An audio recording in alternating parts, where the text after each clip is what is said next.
میرا نہیں خیال کہ اس قسم کی اسٹیٹمنٹ کبھی بھی میری جماعت میں سے کسی نے دی ہے، میرا نہیں خیال. آپ نے مجھے میڈم جو ماضی میں آپ نے فیض حمید کے بارے میں بیانات کیے ہیں، کیا آپ آج بھی انہی بیانات پر قائم ہیں؟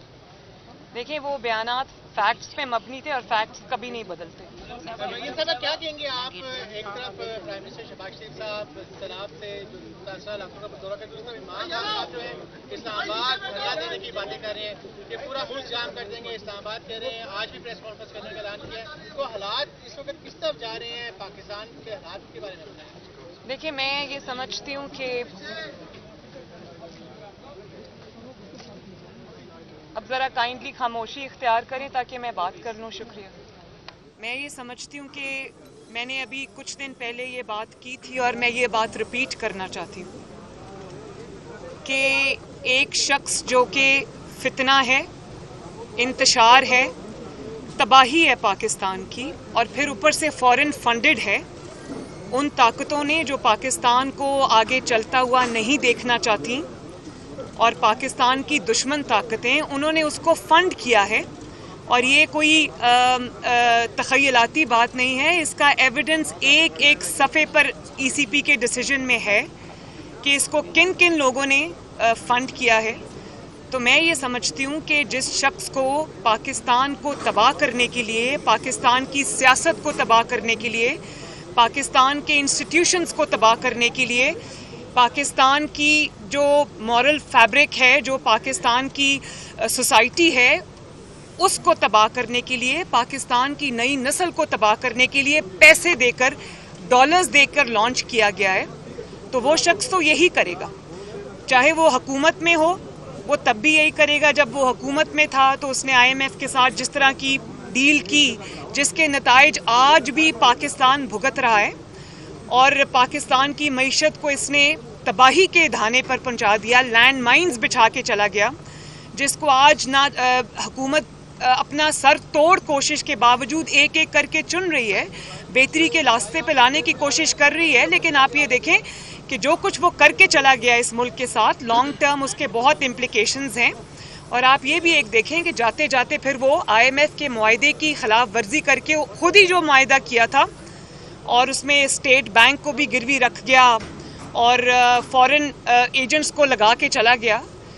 پھر وہ جاتے جاتے وہ معاہدہ بھی پھاڑ کے چلا گیا، پرائسز ڈراپ کر کے چلا گیا. اور آپ یہ دیکھیں آج تک پاکستان کی معیشت اس اٹیک سے سنبھل نہیں پائی. اگر حکومت میں ہو تو پاکستان کی تباہی کرے گا، حکومت سے باہر ہو تو جتھے لے کر حملہ آور ہوگا.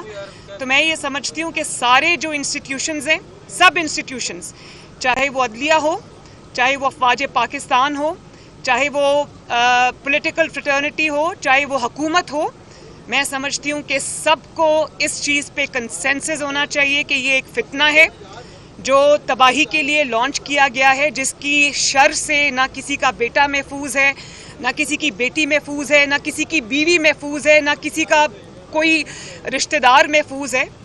تو یہ اس شخص کو جس طرح جو جج تھیں زیبا، جس طرح سے اس نے اس کو جلسے میں کھڑے ہو کے ان کے بارے میں اس طرح کے کلمات ادا کیے، میں سمجھتی ہوں کہ یہ شخص وہی کر سکتا ہے جو جس کی یا تو دماغی صحت جو ہے وہ جس کی سینٹی کویسچن پہ ہو، یا پھر وہ شخص جس کو پیسے دے کر، جو کہ ثابت ہو گیا اس ملک کے خود کی تباہی کے لیے لانچ کیا گیا.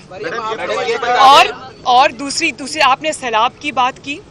ہمارے ملک پر ایک آفت آئی ہوئی ہے، اللہ تعالیٰ سیلاب زدگان کو جلدی جلدی ان کے اب گھروں میں آباد کرے. حکومت پوری کوشش کر رہی ہے. ایک چیز میں آپ کو بتا دوں، شہباز شریف صاحب کی کسی صوبے میں حکومت نہیں ہے، لیکن شہباز شریف صاحب یہ دیکھے بغیر کہ کون سا صوبہ کس جماعت کے پاس ہے یا کس جماعت کی حکومت ہے کس صوبے میں، وہ ارسپیکٹو آف دیٹ وہ ہر جگہ جا رہے ہیں، روز جا رہے ہیں، ایکچولی جا کے مدد کر رہے ہیں. یہ نہیں کہ ٹی وی پہ بیٹھ کے ایک ٹیلیتھون کر دی، 5 ارب روپے جمع ہو گئے، بعد میں پتہ چلا کہ وہ 5 ارب روپے جو ہیں وہ سوشل میڈیا کے اوپر وہ امداد بھی ڈاؤن لوڈ ہو گئی، راشن کے پیکٹ بھی سوشل میڈیا پہ بٹ گئے اور پھر سوشل میڈیا پہ ہی وہ بانٹے گئے. اور اصل میں کیا ہوا کہ جو ٹیکس پیئر کا پیسہ ہے جو اس وقت آپ کو لگانا چاہیے تھا سیلاب زدگان کے اوپر، آپ اس کی ایکسپینس کے اوپر آپ عمران خان صاحب ہیلی کاپٹر یوز کرتے ہیں، گاڑیاں یوز کرتے ہیں، سیکیورٹی یوز کرتے ہیں اور جاتے ہیں فوٹو سیشنز کے لیے. سیلاب زدگان کو یہ مدد کی ضرورت نہیں، ان کو یہ احساس ہونا چاہیے کہ پنجاب میں ان کی حکومت ہے اور KPK میں ان کی حکومت ہے، اور یہی دو جگہیں جہاں پر بہت بڑے فلڈز آئے ہوئے ہیں. تو آپ جس جگہ پہ آپ کی پاکستان کے سب سے بڑے صوبے میں آپ کی حکومت ہے، KPK میں آپ کی حکومت ہے، تو آپ فیڈرل گورنمنٹ کے اوپر سب کچھ ڈال کے پتلی گلی سے فرار نہیں ہو سکتے. آپ کا سب سے بڑا سٹیک ہے اس گورنمنٹ میں، آپ ذمہ دار ہیں. خان صاحب نے رواں ماہی احتجاج کی کال دی ہے. اس جگہ پہ کھڑے ہو کے آپ نے کہا تھا کہ جنرل باجوہ کی ایکسٹینشن کے گناہ میں آپ شامل نہیں تھی. اب اگر حکومت دوبارہ یہ گناہ کرتی ہے تو کیا آپ اس کی مخالفت کریں گی؟ دیکھیں، میں ایک تو جب یہ سوال اٹھے گا قبل از وقت میں اسپیکولیشن پہ اس کا جواب نہیں دینا چاہوں گی. یہ گناہ ہے یا نہیں؟ ایک سیکنڈ. دوسری بات یہ کہ جس شخص نے یہ کنٹروورسی جان بوجھ کے چھیڑی ہے اس شخص کا نام فتنہ خان ہے. اس کا کام ہی فتنہ ڈالنا ہے، اور میں اب وہ کسی ایک بیان پہ اپنے ٹک جائیں کہیں. آپ دیکھ لیں کہ جب وہ گورنمنٹ میں تھے اور ایک پیج پہ تھے تو وہ سپہ سالار کی تعریفیں ہمیں دن رات سننے کو ملتی تھیں. پھر ایک وقت ایسا بھی آیا جب وہ حکومت سے نکالے گئے تو انہوں نے ان کو میر جعفر بھی کہا، میر صادق بھی کہا، XYZ بھی کہا، اور پھر ان کو نیوٹرل کہا، جانور کہا. اور اب اچانک اگر وہ اس بات پہ آ جائیں، پہلے وہ کسی ایک سٹانس پہ کھڑے ہوں تو میں اس کے اوپر گفتگو کروں. میں اپنے اصول پہ کھڑی ہوں. خان صاحب نے کہا ہے کہ اگر الیکشن کی تاریخ دی جائے تو تمام چیزوں پہ بات کر سکتے ہیں، مذاکرات کے لیے وہ تیار ہیں، اور صبح چودھری صاحب کے حوالے سے بھی کہا ہے کہ میں معذرت کرنے کے لیے بھی تیار ہوں. دیکھیں، میری بات سنیں. پہلے آپ کسی کی عزت اچھال دیں، کسی خاتون جج کو آپ اس کی تذلیل کریں ایک جلسے میں کھڑے ہو کے، بعد میں آپ آ کے معافی مانگ لیں، تو یہ تو چیز ایکسیپٹیبل نہیں ہے نا. کہ جو کچھ آپ نے کرنا تھا وہ کر دیا، اس کے بعد ڈیمیج کنٹرول کے لیے کیونکہ اپنی ذات پہ بات آ گئی ہے تو ڈسکوالیفیکیشن سے بچنے کے لیے آپ یہ کر دیں. یہ ایسا نہیں ہوگا. یہ ہم سن کے ہمارے کان پک گئے کہ لا کی نظر میں سب برابر ہیں، اور یہی کام اگر کسی ایسے انسان نے کیا ہوتا جو سیاسی نہ ہوتا یا سیاسی لیڈر نہ ہوتا تو وہ بیچارہ تو ابھی نہال ہاشمی کی طرح، طلال چودھری کی طرح، دانیال عزیز صاحب کی طرح کوئی بیچارہ اگلے 5-10 سال کے لیے ڈسکوالیفائی. انہوں نے تو کیا ہی کچھ نہیں تھا. معافی مانگنے کے باوجود نہال ہاشمی صاحب کے ساتھ یہ ہوا. تو اس لیے کوئی بچ کے نکل جائے کیونکہ اس نے سیاسی جماعت کا لبادہ اوڑھا ہوا ہے تو یہ قابل معافی نہیں ہے چیز. اور ججز کو بھی میں یہ ریکویسٹ کروں گی کہ ان کو اس چیز کو دیکھنا چاہیے کہ وہ کیوں ایک فتنے کو مضبوط ہونے کا انجانے میں موقع دے رہے ہیں. کل کو کسی کا گھر، کسی کی عزت جو ہے وہ محفوظ نہیں ہوگی اور اس میں جوڈیشری شامل ہوگی. ایک سوال آپ نے اور کیا، وہ کیا کیا؟ الیکشن کی ڈیٹ مل جائے تو مذاکرات کے لیے بڑی آسان ہے. الیکشن کی ڈیٹ آپ کو چاہیے تو توڑیں پنجاب اسمبلی، توڑیں KPK اسمبلی اور چلے جائیں الیکشن میں. لیکن ایک بات میں آپ کو بتا دوں، یہ انقلاب جس کی ابھی ایکسپائری ہوئی ہے نا، یہ جو جعلی انقلاب تھا 2 مہینے سے زیادہ چل نہیں سکا اور آج پھر اپنا CV لے کے گھوم رہے ہیں اور بیساکھیاں ڈھونڈ رہے ہیں. وہ بیساکھیاں جو ہٹ چکی تھیں اب وہ بیساکھیاں ڈھونڈ رہے ہیں. تو یہ جو جتھے لا کر پریشر ڈال کر جو الیکشن ہو یا کوئی اور ہو، یہ کوئی جتھوں کے ساتھ پریشر کے ساتھ کوئی جو بھی یہ بلی کرنے کا طریقہ ہے نا، اس پہ نہ حکومت کو اس انسان کی کوئی بات سننی چاہیے، نہ اس کو کوئی سٹیک ہولڈر سمجھنا چاہیے. یہ پاکستان کی تباہی ہے، سٹیک ہولڈر نہیں ہے. خان صاحب نے رواں ماہی احتجاج کی کال دے دی ہے. وہ جب بھی سیاسی گرام دیکھیں تو جب بھی کال دیتے تو لوگ ان کے ساتھ نکلتے ہیں، اور اسی ماہ سوری، آپ کا سوال غلط ہے. جب بھی وہ کال دیتے ہیں لوگ نہیں نکلتے. Madam last time I am sorry, آپ کا سوال غلط ہے. میڈم آپ سوال پورا سن لیں کہ 25 مئی کا آپ کو یاد ہے نا پہلے جو کال دی تھی تو وہ انقلاب ہوا میں لٹکا رہ گیا اور واپس چلا گیا. ایک سیکنڈ پلیز، 1 by 1. میں ہوں نا ادھر ہی ہوں، سب کے سوال لوں گی. جی، سیاست میں مذہب کارڈ کے نقصانات ہم نے دیکھے، ہمیشہ نقصان ہوا ہے. جو جاوید لطیف نے مذہب کارڈ استعمال کیا ہے، کیا آپ کو درست سمجھتے ہو اس مذہب کارڈ استعمال کیا؟ دیکھیں، میں ایک بات بہت آنیسٹلی سمجھتی ہوں اور اسی چیز کے میں خلاف ہوں کہ سیاست کے اندر مذہب ایک بہت عزت اور تکریم والی مقدس چیز ہے. اس کو سیاست جیسی گھٹیا چیزوں کے لیے، اپنی ذاتی سیاست کے لیے استعمال نہیں کرنا چاہیے. اور یہی وجہ ہے کہ میں نہیں, اپنی ذاتی سیاست کے لیے, اپنے ذاتی مقاصد کے لیے میں کہہ رہی ہوں. سیاست تو بہت بڑی, سیاست تو عبادت ہے. اگر اس کو صحیح طرح سے, سیاست صرف اقتدار کی تگ و دو نہیں ہے, سیاست عبادت ہے. میں یہ کہہ رہی ہوں کہ اگر آپ اپنی ذاتی مقاصد کے لیے, اپنے ویسٹڈ انٹرسٹ کے لیے آپ مذہب کو استعمال کریں تو وہ بری بات ہے. اور دیکھیں, کیونکہ میں اس چیز کو بھگت چکی ہوں, میں اس چیز کی وکٹم ہوں. احسن اقبال صاحب نے گولی کھائی, نواز شریف صاحب کے اوپر انہوں نے کیچڑ اچھالا, اور نواز شریف جیسے پریکٹسنگ مسلم کے اوپر احسن اقبال صاحب بھی خاندانی مذہبی آدمی ہیں, ان کے مذہبی عقائد بھی بہت اسٹرانگ ہیں. ایسے لوگوں کو جب آپ توہین کا الزام لگاتے ہو تو ان جلسوں میں, ان جو سٹ-انس تھے, جو دھرنے تھے, ان میں عمران خان جایا کرتے تھے. میری والدہ کا الیکشن تھا, NA 120 ہوا کرتا تھا وہ, میں ان کا الیکشن, جب ان کو کینسر ہو گیا وہ چلی گئیں, میں نے ان کا الیکشن لڑا. آپ یقین کریں کہ PTI نے اپنا مقدمہ ادھر لڑا ہی, الیکشن جو ہے وہ توہین کے اوپر ہے. تو مذہب کو, اور جس جماعت کو انہوں نے مذہب کے لیے استعمال کیا, ان کے دھرنوں میں جا کے شامل ہوئے, جب اپنی حکومت آئی تو مسجدوں میں گھس کے ان کو شہید کیا, ان پر گولیاں چلائیں, نہتوں کو مارا. تو یہ ڈرامہ جو ہے نا, یہ قوم کے سامنے آنا چاہیے, اور اس کو کائنڈلی مذہب کی آڑ میں چھپانے کا موقع نہ دیں. میں یہ سمجھتی ہوں کہ جو شخص, مذہب آپ کا ذاتی معاملہ ہے, یہ آپ نماز پڑھتے ہیں یا کوئی بھی ذاتی عمل کرتے ہیں, آپ کا عبادت جو ہے وہ آپ کا اور اللہ تعالیٰ کا معاملہ ہے, لیکن وہ آپ کا ذاتی فعل نہیں رہتا جب آپ جلسے کے سامنے کھڑے ہو کر آپ یہ کہتے ہیں کہ نون لیگ کو ووٹ دینا گناہ ہے, مجھے ووٹ دینا ثواب ہے, اور اگر میرے ممبر کوئی کسی جماعت میں گئے تو وہ شرک ہے, جبکہ وہ یہ بھول چکے ہیں. اگر وہ شرک کی, آپ کو پتہ بھی ہے شرک کی ڈیفینیشن کیا ہے؟ شرک کی ڈیفینیشن ہے اللہ تعالیٰ کی ذات کے ساتھ کسی کو شریک کرنا. تو آپ مذہب, اپنی سیاست کے لیے, اپنی گھٹیا سیاست کے لیے آپ مذہب کی پوری ڈکشنری بدل رہے ہیں, مذہب کا مطلب بدل رہے ہیں, مذہب کا کانسیپٹ بدل رہے ہیں, اور وہ آپ کو بھول گیا.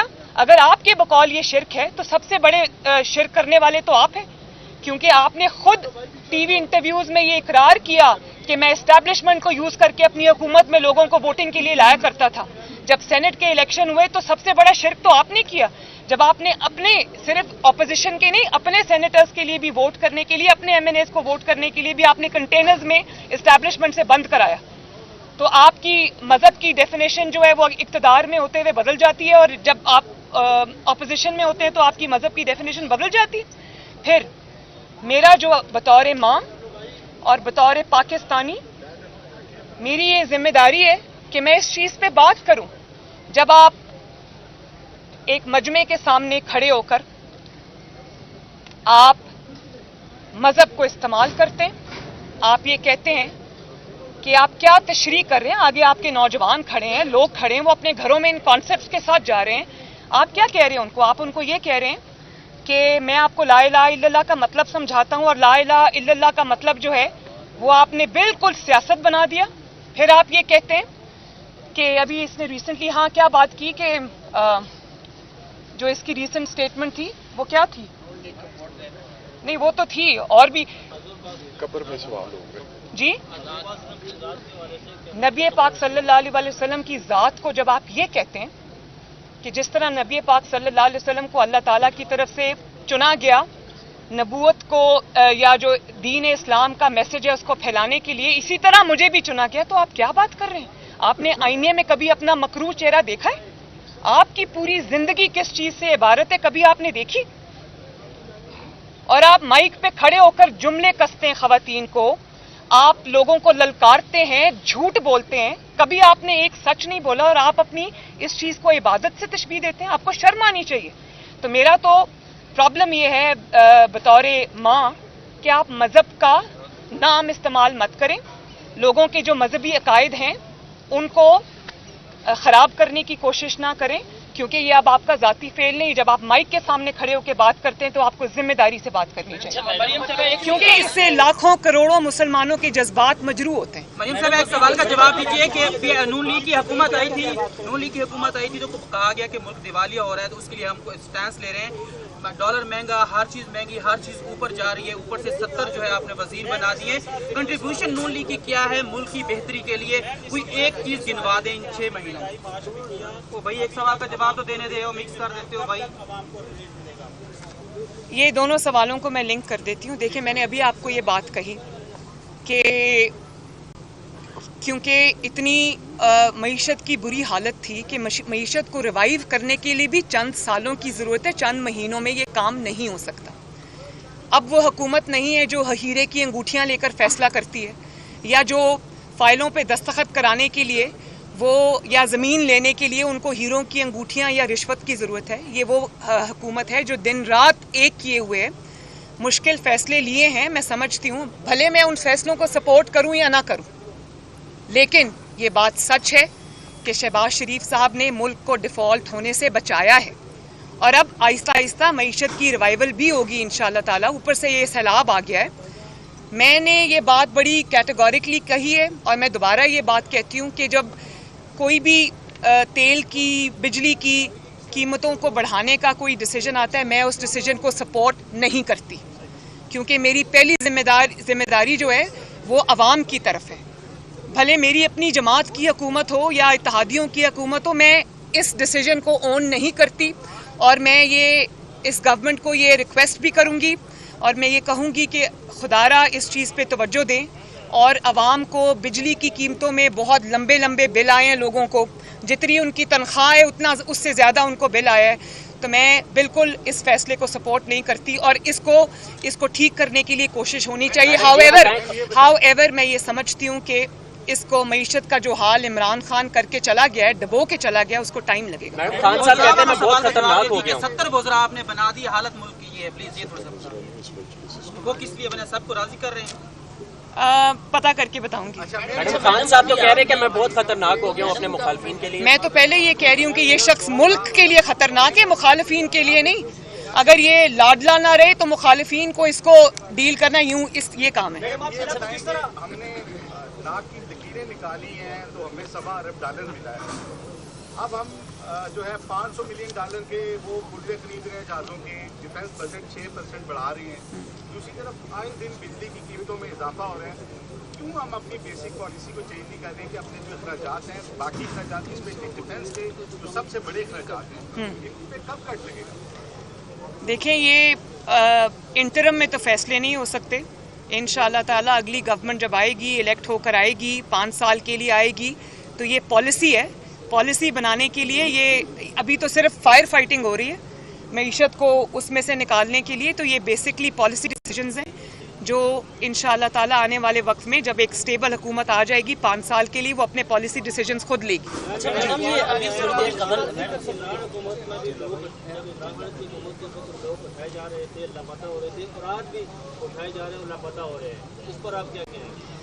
مجھے ابھی ایک صحافی آپ نے شاید کوئی سوال پوچھا تھا، تو میں نے ان کو یہ کہا کہ مجھے بڑی خوشی ہے کہ شہباز شریف صاحب نے وہ مدثر نارو کا جو کیس ہے اس کو ٹیک اپ کیا ہے، اور مجھے امید ہے کہ انشاءاللہ تعالیٰ وہ اس میں کچھ نہ کچھ بریک تھرو کرنے میں کامیاب ہو جائیں گے.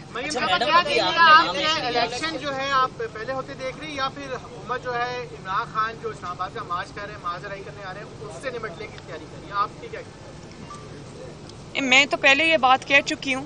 وہ آج کل کہہ رہے ہیں کہ میں نے بڑا ان سوئنگر کرایا، تو میں تو پہلے یہ کہوں گی کہ ان سوئنگر تو جس نے کرایا. آپ اپنے پہلے کوچ کا نام بتائیں کہ کون سا کوچ ہے جو آپ کو یہ مشورے دے رہا ہے.